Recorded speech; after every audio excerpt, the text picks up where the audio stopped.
otoo abbaan isiidhaa jiru otoo waan gaafatin hangammaatti maqaan full media kana gubbaatti deddeemaa jiru maqaa hilwaadhuma jedhuun hilwaa qo'e jechuun toora media isiitiin kan beekamuudha garuu akkasii miti isiin ammoo Aammuun Isaa Ahadan Mahammadi hangammaatti Isaa Ahadan Mahammad kun irraa awwaalamee irraa haqamee jira yaa ummata keenya yaa Oromoo wanti kun gaariin ta'u abbaa nama dhalche utoo abbaan jiru nama haqanii maqaadhuma duwwaa ofii isaaniitiin moggaasanii maqaa kanaan deemu gaariidha miti mee hundumti keessaniyyuu abbaan maal akka jedhu wajjin dhaggeeffannaa assalaamu alaykum warahmatullahi wabarakatuh mee sagalee teessan sirriitti ol fuudha namoonni addunyaarra jiran miidiyaadhaan isin hordofaa jiran taatee kana wal dhahee wal dhibdee guddaa uumee jira jalqabatti mee isin eenyu jedhamtu Isaa Ahadan Mahammad Isaa Ahadan Mahammad jedhamtu dhaloonni keessan dhaloonni yaa dadarii laga muumichaa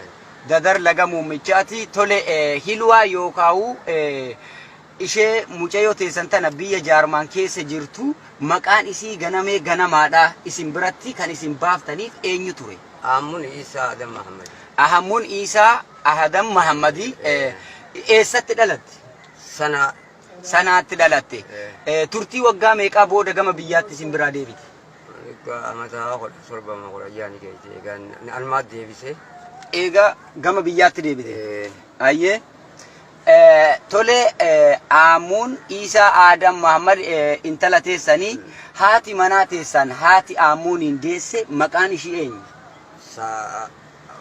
Atiqaa Ibrahim Mahammad Atiqaa Ibrahim Mahammad dhaloota anoo isiin Isaa qooyidha tole Aammuun gaafa gama biyyaatti deebitu eessatti deebistan warra keenyatti deebisuu biratti warri keessan eessa jiraata dadarii laga muumichaa dadar laga muumicha baadiyyaadha moo magaalaadha baadiyyaa okay baadiyyaadha erga isiin tuni Aammuun yookaan hilwaan gama biyya jaarmaan deemu isin waan quba qabdu qabdanii waa takka illee quban qabu oduu deddeemtuun baatii jaaduratti yoon ta'e deemte jechuudha malee waa takka quban qabuuti sagalee keessa sirriitti ol fuudha akka isiin biyya alaa deemtu baatii jaadura dhageessanii garuu saniin achitti waan biraa waan quba qabdan hin qabdan tole amma isiif rabbi rahmata haa godhu taajuun shurrubbeedha isii tana jaartii godhachuu hoo yookaan isii tana kaadhimachuu fuudhuu waan beektan qabdu waa takka illee hin beeknu taajumaa ajjeeseetti matti malee isii san ta'uu anis hin beekne anis hin beekne isii matanaa ta'uu haadha isiitii fi inni kun fira ta'uutiin isaa walii kan nuuf fudhee miyyoo siyyesa'uu beekee taajuu fi haati hilwaa firooma shanyiidhaa qabu firooma shanyii qaban firooma akkamii qaban firooma gosaa qabanii ilmaan ilma eessuma isiiti ilma eessuma isiiti tole mee waan ta'e hundaa'u rabbiin nagaa haa buusu ammaaf isin akka yaaddanitti akka fedhii keessanitti kan isin barbaaddan du'a mucayyoo teessanii tana biyya jaarmaan keessa jirtu keessaayyuu Oromoota biyya jaarmaan keessatti argamaniif maal dhaammattanii maal jechuun barbaaddan mee akkamitti yaada keessan ummata sanaan gaachuu feetan sirriitti mee sagalee keessan ol fuudhaatii ummata kana dhaggeessifadha wanni ani ummata jarmalee dhaamuu danda'u du'a mucayyoo xiyyaa tana osoo abbaa qabduutti awwaalamee jirra shira oofuuf shiraaf walittummaan kan kun shiratti inni awwaalaaf deemanii kun osoon an jiru ana ukkaamamee abbaan mucayyoo dhale osoo jiru dhiinni abbaa qaba shirri oofan suni deemanii awwaaluus jecha kiyya wana kiyya achitti akkallee akka dandeenye isaanummaan ilmaan Oromoo achi jiru waan kana ilaalanii akka ilmoo isaaniiti egalee karaatti gartee biyyummatti naa galchanii Oromiyaa keessa naa awwaalan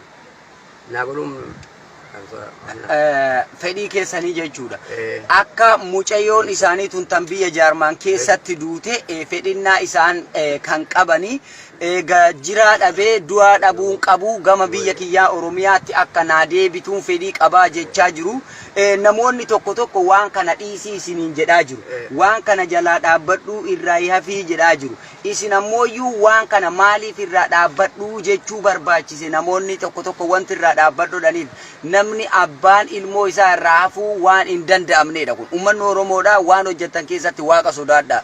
Kun safuudha. Ilma namaa kan jiruu miti du'a irratti dhiichisuun ilaalcha biraa namaaf qabaachuun boruu keessa Rabbi biratti maal kaayyattan? Mee abbaan otoo jiruu abbaa kana haqxanii dhabamsiistaniituma akka waan hin jirreetti moggaasa maqaa biraa keettanii kan ittiin deemtan abbaan ammoo bakka sana isiniif hin jiru. Fedhiin abbaadhaa du'aa ilmoo tiyyaa dhabee jiraa ilmoo tiyyaa dhabee du'aa ilmoo kiyyaa dhabuun qabu. Biyyoo biyya kiyyaa Oromiyaa naa haadhan dhamtuu jechaa jira. Inni kana kan dhaammataa jiru keessaayyuu lammiilee Oromoo biyya Jaarmaan keessatti argaman kan naannoo mucayyoo sanii jiraatanii fi Awurooppaanota garaagaraa keessa jiraatan. Firoonni isaatis biyyoota adda addaa keessa jiraachuu danda'a. Biyya Jaarmaan taate biyyoota Awurooppaa fi Ameerikaa keessatti argamuu danda'a.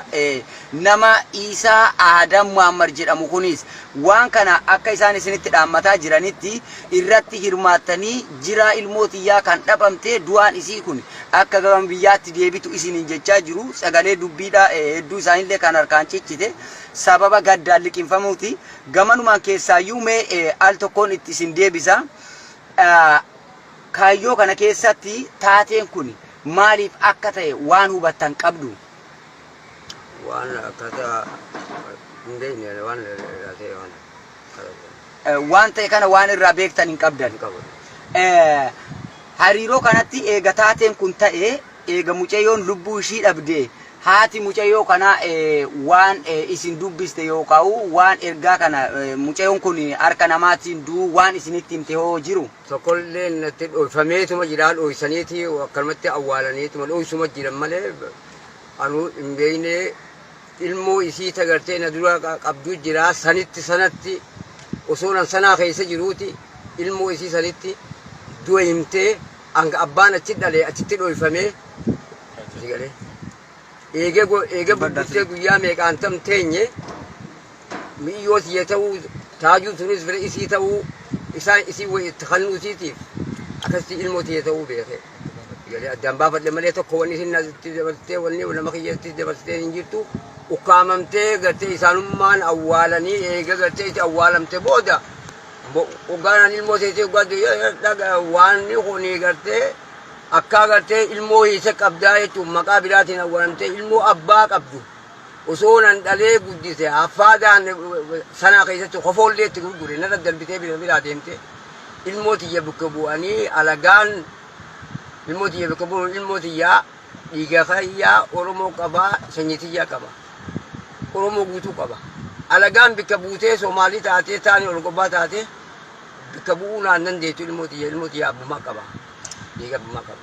Tole uummanni Oromoo addunyaarra jirtan ni dhageessu yaada abbaan dubbataa jiru keessaayyuu Oromoonni biyya sana keessa jirtan dirqama kana akka bayattan isiniin jechuu barbaada. Akkaataa dubbiin itti ibsamaa jiru ammoo abbaan haadha hilwaa yookaan aammuun irraayyuu hin dhageenye. Haati hilwaa yookaan aammuun akka lubbuudhaan addunyaa kanarra boqotte yookaan darbite waan abbaa warra isii kanaatti yookaan abbaa hilwaa yookaan abbaa aammuunitti Isaa Adam Muhammaditti waan himtellee hin qabdu dhoksaadha qabuu jechaa jiru kuno isaan irraayyuu hin dhageenye. Isin akkuma isin dhageenye kana maatiin keessanoo ka biyya jiru isaantu haadha manaa teessan tanaatu itti memoo dhagahanii jiru waan kana. Waa kana miidhummarraa waan mata deemtu kana miidhummarraa footoo isii waan biraa deemte ni beekanii. Ta'an malee isiirraa waan ni dhagahan jettu dhoofamtee deemni. Maatii keessan ka biyya jirullee dhageessinillee isinillee dhageessin. Tole amma akka dubbatamaa jirutti namoonni tokko waan kana awwaaluuf dhoksuuf hiixataa yommuu jiraachuutu mul'ataa jira. Asuma sanaa keessattillee mallattoo adda addaatu mul'ataa jira. Wanti mallattoon adda addaa mul'ataa jiru kun akka taaziyaa taa'uu isin booddetti waan adda addaa jechuuf shaakalamaa fiigamuu jira. Isin waan kana irraa hoo waan beektan qabdu. Tokkollee waan irraa qabdu. Isin boodatti godhamaa jira. Ilmoo booda deemaati maa akkuma nama hin jirre ilmoo abbaan qabnee abbaan qabdu ilmoo abbaan qabneetti godhu jiranii awwaalanii halaata awwaalanii dhodhoysaniituma maa achitti dhuma cinatti magaalaa takka keessatti taaziyaa ta'an. Tole dhagaa jirtu wanti hangammaa ta'amaa jiru kun waan nama dhibaati ajaa'iba otoo abbaan jiru haluu haquu dhoksuu ukkaamsuu maqaa ufiitti moggaafatu yookaan akka fedhinnaa ufii gochuu waan barbaadan murteessu jirmiti du'aallee sadarkaa nyaachuuf gurgurachuutti yeroo hiixamaa jiru mul'ataa jira. Fuul miidiyaa kana gubbatti kan argaa jiru waan nama ajaa'ibsiisoodha. Keessaayyuu inni namni Taajuu Shurrubbee jedhamu weellisaa sirboota afaan Oromootiin sirbee ture. Sirboota isaa sana keessatti deddeebisee akka waan maqaa bisiitii waamellee maqaa adda addaatiin yaamellee akka waan isii tanaatitti illee namoonni yeroo ibsan jiru fuul miidiyaa kanarratti kukkutanii fidan.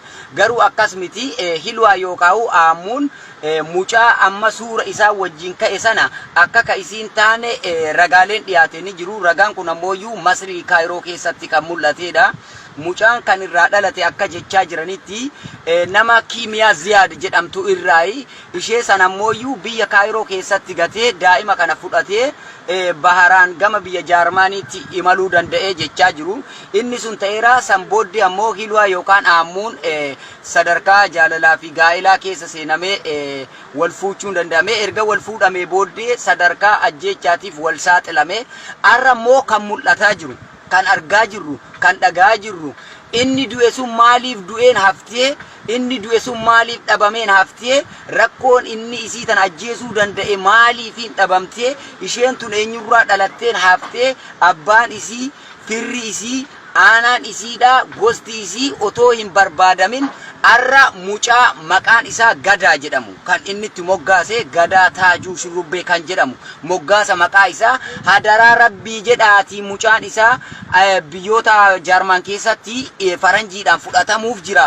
Akka faranjiidhaan hin fudhatamne Gadaan ilma keessanii guddisaati akkas godhaa jechaa jirtu fuul miidiyaa gubbaa nutti fiddanii. Erga Gadaan ilma namaa ta'ee kan jaallatamu taate hilwaan yookaan aamuun mukarraan dhalanne.